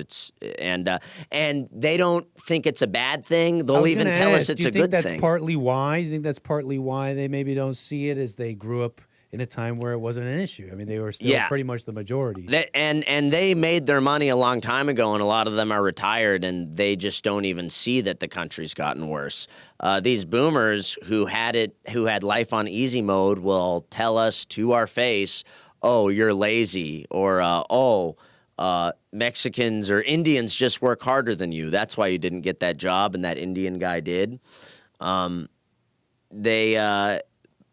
Boomers set it up for their own children and grandchildren to become a hated minority in this country. So it's really weird, man. It's like our parents hate us is what it's like. Well, yeah, maybe that's one way of putting it. You know, I've heard it also described that, there's definitely a hatred between them, and maybe they're right about each other in a lot of ways. But maybe I don't really hear the boomers really get to hear it from them either, though. So the boomers don't understand that it's like over for this country. The boomers think, oh, just work hard, you'll be fine. We're in a situation. I mean, the boomers had at least the opportunity to get married young, used to be able to afford to do that, and there were women who wanted to do that. Nowadays, none of these women want to get married young. So even the ability to get married young has been stolen from us. And the boomers don't seem to have any sympathy. Most of them do not seem to care that they are leaving behind this mess for their children and grandchildren. And what do you think they should be doing? At the very least, they could stop calling us racist. They could drop the white guilt. They could, I don't know, start speaking up. They can donate to my PAC. Stop8.vote is one thing you can do. Go sign the petition, and donate is one thing boomers could do if they want to help out. What about in terms of the success of those, because you also brought up, you're kind of talking about, the lives that the younger people are leading, and in alluding to the lack of success and the lack of help they're getting from the boomers and the sympathy, Yeah. et cetera. So in that aspect, what do you think they should do? Well, yeah, what should they do? It's hard to say. They should try and leave their kids an inheritance, and I mean, yeah, do what you can to help your kids out, because your kids are the middle class is like gone. The boomers grew up in an America where you can be middle class, and being middle class meant you had a wife that respected you. You could own your own home. You work 40 hours a week. Enjoy yourself on the weekends. Working 40 hours a week is enough to pay for everything and have a life and afford a whole family. All that is gone. There's basically the upper class and the lower class now. We have rich people and we have brokies is what America is now. So if boomers can, leave, I think they should try and leave a little money for their kids. It's great. And white boomers are the only ones that are like this, too. I mean, well, I'm not denying this. I'm not familiar. Yeah. I mean, I don't know for sure, but it would just seem in other cultures, the parents try and leave an inheritance for their kids. Why'd your mic go out there? Did you, by chance, flick that thing off? No. It says it's still on. I think they're working out on the Fallen State. I think they might be doing stuff over there. Oh, Can you do me a favor in the last so that I could properly have this last few minutes with you? Could you sit right there? Just use that mic. Yeah, I should do that. Thank you. Just so we could do this properly. And I do appreciate this, man. I know you. I've seen you big time shouting out JLP, and it's like it's deep, and I've seen your stuff for sure. So it's cool. It's super cool to have you here. Oh, thanks. I want to ask you real quick, since I have you, because it's like people talk about it in the chat. Hold on, I'm trying to change this. There you are. You may be familiar, I'm sure, by now with the halftime shows. They're talking about the warring halftime shows. Yeah. Bad Bunny, TPUSA. First, did you see any of it? I didn't watch it. I don't watch sports. Me I don't neither. watch any of that stuff. I'm busy, and that's goy slop is what we call that. That's for goys. What's explain that for my viewers, for some of the maybe older viewers. Goy slop means, when you say goy slop, you're saying that the Jews own the media, the Jews own the NFL, the Jews are in charge of the halftime show, and goy slop is the entertainment that they're feeding us, and it's not very good, and it seems to always be anti-white. All these movies, or it's feminism in TV and movies. I would call that goy slop. If you're watching Netflix, you're watching some badass chick beating up Russian mobsters. That's goy slop. That's propaganda. Chips, just manja for the it's masses. Goy slop. Nothing with a discerning taste. There's just no truth to it. It's propaganda. It's watching goy slop. It's the same as like eating a bag of Doritos or eating McDonald's. Or McDonald's is, you would also call that goy slop. I'm eating this is for the cattle. We are Coca-Cola. Shabbos goy. We're cattle so that Israel can be wealthy and have a border, and so that America can become less and less white. Now, Bad Bunny, am I tripping? Like, is it that I know a lot of Jews are liberal? Mm-hmm. The goy is it? But is this ignorant in that? Does it when you got like Mexican communists? I mean, whatever Bad Bunny is. Mm-hmm. I mean, where's his is his allegiance with Jews or something, or am I tripping? Or is his communism? It's probably his anti-whiteness communism coming from him. It's probably not even that deep for people like Bad Bunny. I bet you it's not even that deep. He's an entertainer, and maybe he has a Jewish manager, and he's just told, you're going to get paid a bunch of money, but you need to say this. When you get up and accept your award, you need to say, ICE out. ICE is racist, XYZ. He's probably just told he needs to say certain things, and he gets paid one way or another for it. But if he were to get up and say, we need, if Bad Bunny were to say something like, white people are being replaced in America, it's not right. We need mass deportations. If Bad Bunny said that, I think it would be over for him. I think he'd be canceled. And I personally, like, would he really? And he wouldn't say that. He doesn't believe that. He doesn't want that. Yeah, I mean, it's like a racial thing. You know, these people hate us, so I'm going to hate them back.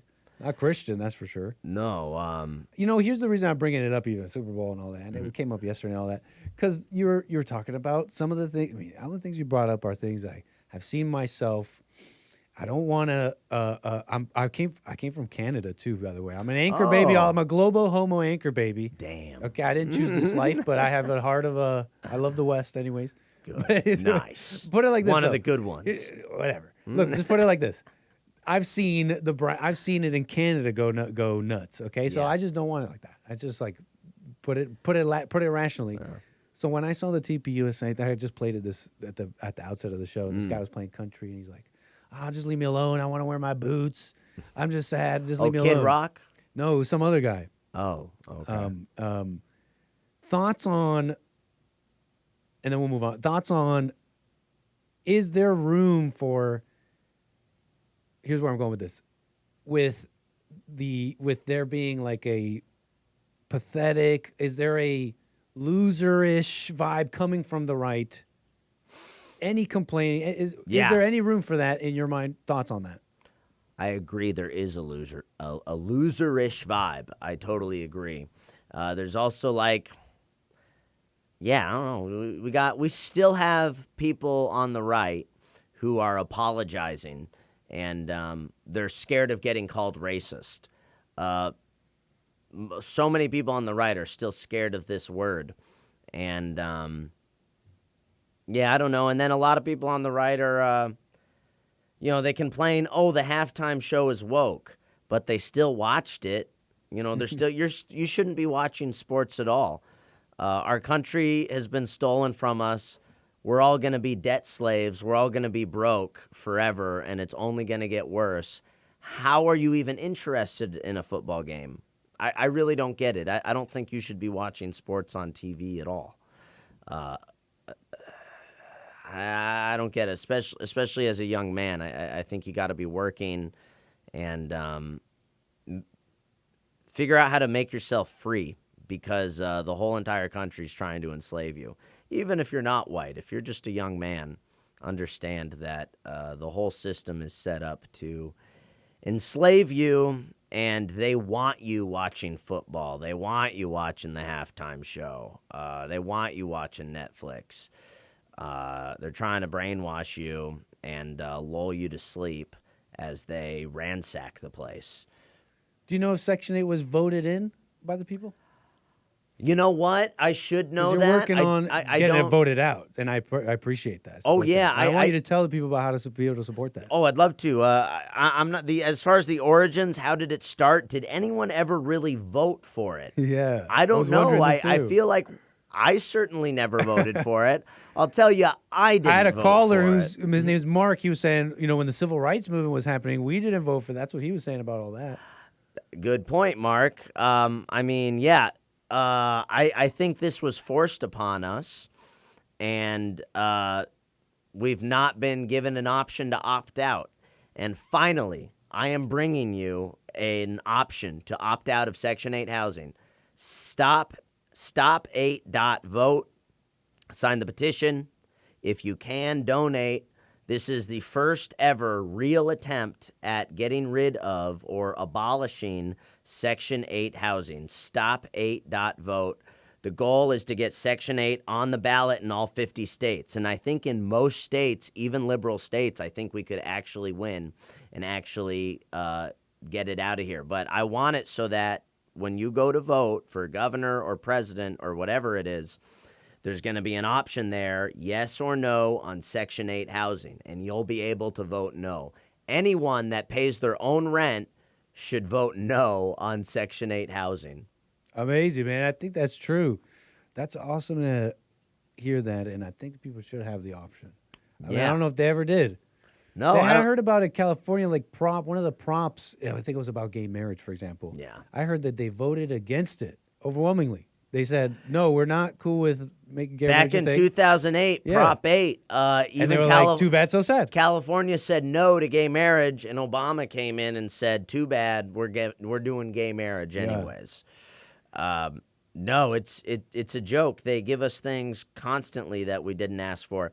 There was in South Carolina, it was reported, Florence, South Carolina, small town.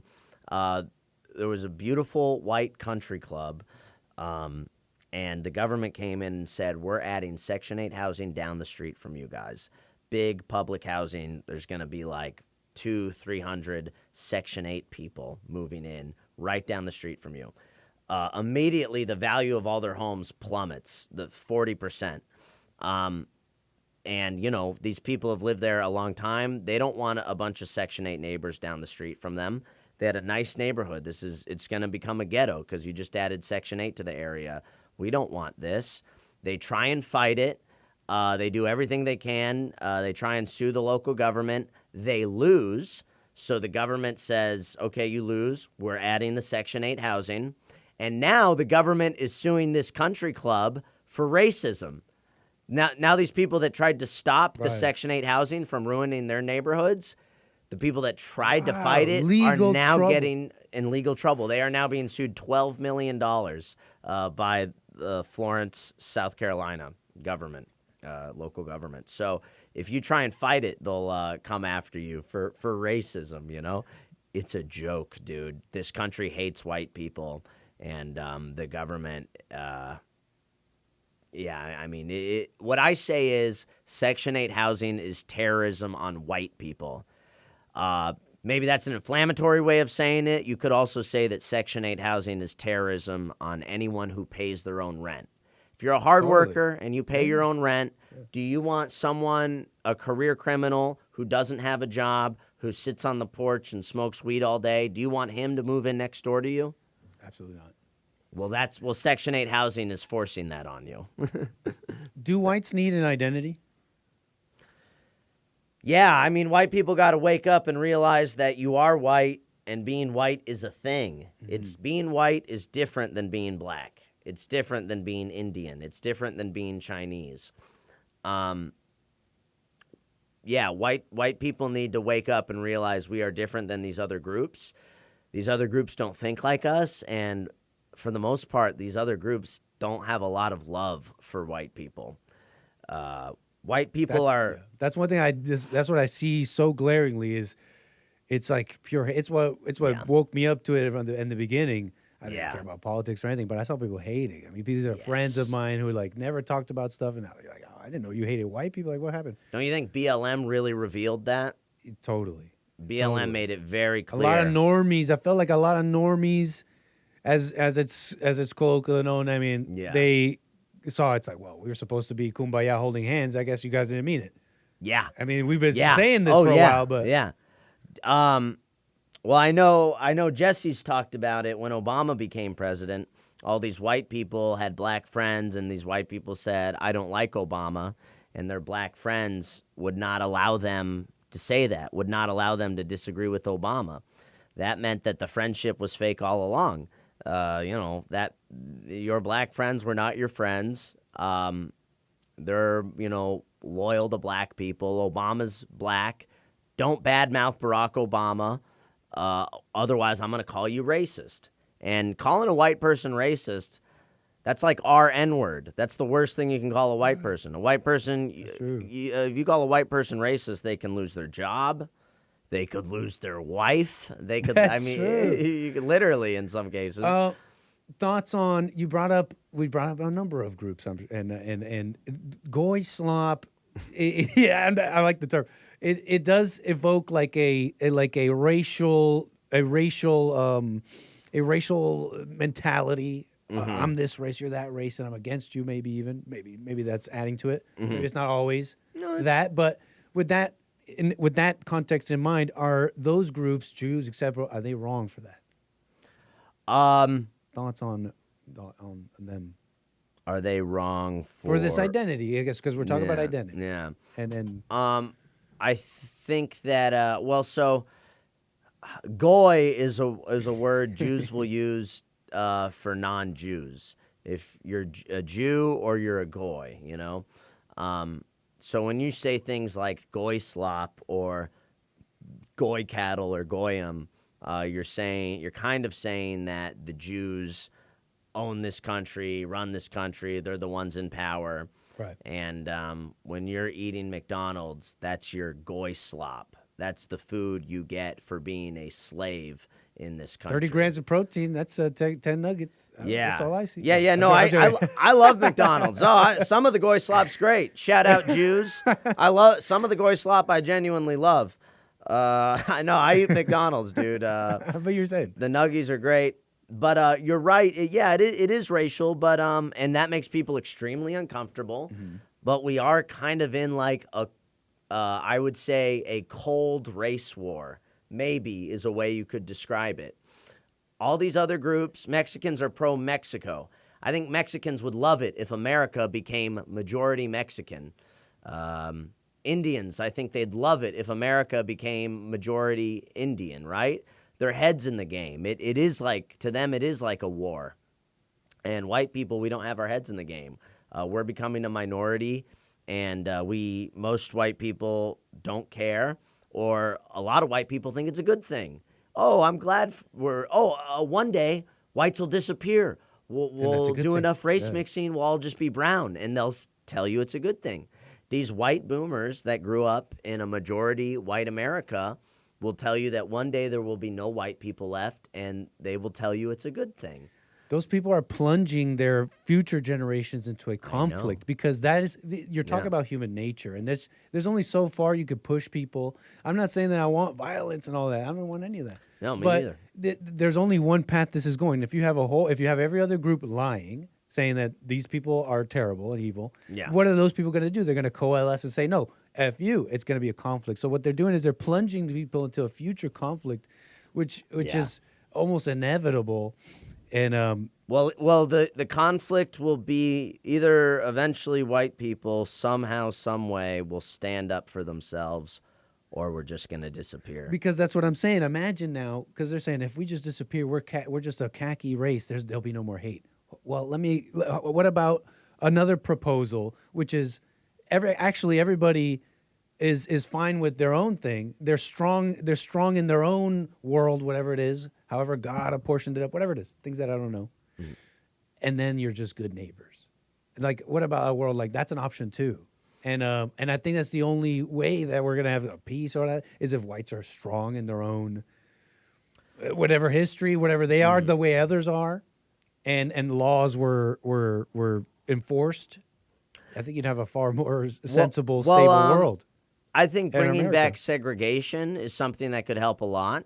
Yeah. Abolishing Section 8 housing is low-key the same thing as bringing back segregation. I live in South Carolina. Places like downtown Charleston, South Carolina, would have basically no black people if it weren't for Section 8 housing. Black people would not be able to afford to live downtown. Right, people separate like that anyways, even with this. Yeah. If you look it up, the demographic, people separate by their races now. Yeah. I think segregation, maybe it's a good idea to allow that. At the very least, you got to get rid of Section 8 housing. But, I mean, you got to close the border. Freedom of association. Yeah. I think you got to close the border. I think you got to deport all these people. And you should let... I don't know. There should be white areas, man. There should be places for white people to go and be around other white people. We're kind of running out of places like that, and then these other groups don't. A lot of them don't like white people, and I don't know. And these other groups cost money as well. Whites are the only ones, whites and Asians, but there's not a lot of Asians in the country, but whites and Asians are the only groups in this country that pay more in taxes than they receive in benefits. Black people, you've heard 13% of the population commits 50% of the violent crime, I'm sure. Heard this? Have you heard that 13% of the population commits 5% of the GDP? No, I've never heard that. Well, what that means is black people, 13%, only produce 5% of the gross domestic product. and they receive a ton of benefits. There's some people have done the math on it and estimate like the average black person costs the taxpayer like $2 to $4 million over their lifetime. So they don't make money. These are not productive goy cattle. These goy cattle cost us money.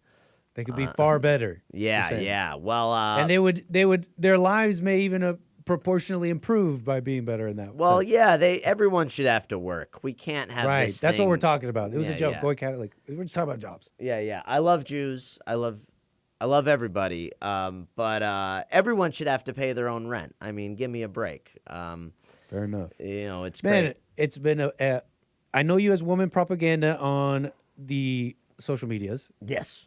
One more time for the people, how they can find you. Maybe we could take this quick call before we go. We're in the last few minutes here. Yeah. If you wanna, so I have a Discord for men only. If you're single, if you're looking for a girlfriend, a wife, whatever, we are teaching the cold approach method inside my Discord. The cold approach method to like talking to women? Walk up to her and talk to her. Guys don't know how to do that anymore. Nobody does it anymore. Everyone's scared of getting called creepy. And dating apps are dead. So, I mean, dating is tough right now. Guys really don't know how to meet girls. The cold approach method is the last method available to the average man, and it's the original method. It's the method we've always used. The method to get a girl. You just walk up to her and talk to her, you know? But we're teaching. You guys know? We're teaching how to do this inside my Discord. So if you're in a position where you are looking for a girlfriend, we can teach you how to get a mentally stable woman who respects you. I text everyone back on my new phone. If you want to join the Discord, it's $50 a month. We have a red pill dating coach teaching the Approach Anywhere method. If you want to join, text me, 206-426-7968. I'm texting everyone back. If you want to get in that Discord, get yourself a girlfriend, free yourself from these feminists. Send me. And you have a guaranteed way to get what was it? A woman that's mentally a woman. What we do is we want to show you how to get yourself a woman who is mentally stable and respects you. Wow. Boom. That's what we're teaching. An impossible task done by the. Hey, it's getting harder. Man, I wish we could have taken this call, but I cannot take this call. Folks, I appreciate you being with us, and an absolute pleasure having you with us here today. Yeah. Can't wait to watch the Fallen State episode on that. Hey, folks, thanks for tuning in today on this episode of American Anchor Baby. We've got more American Anchor Baby tomorrow. That's Black Excellence Wednesday with Jesse Lee Peterson and Manhood Hour, the Hake Report, and more American Anchor Baby. We got to vacate the studio because they need it for something else. Take care, folks. Appreciate it. And I'll see you all around.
The views, information, thoughts, and opinions expressed during this show are the individual's own and do not represent the views, thoughts, and opinions of the JLP Network or Bond. Their appearance on the program does not imply an endorsement of them or any entity they represent. The material and information presented here is for general information purposes only. The JLP Network and Bond name and all forms and abbreviations are the property of its owner, and its use does not imply endorsement of or opposition to any specific organization, product, or service.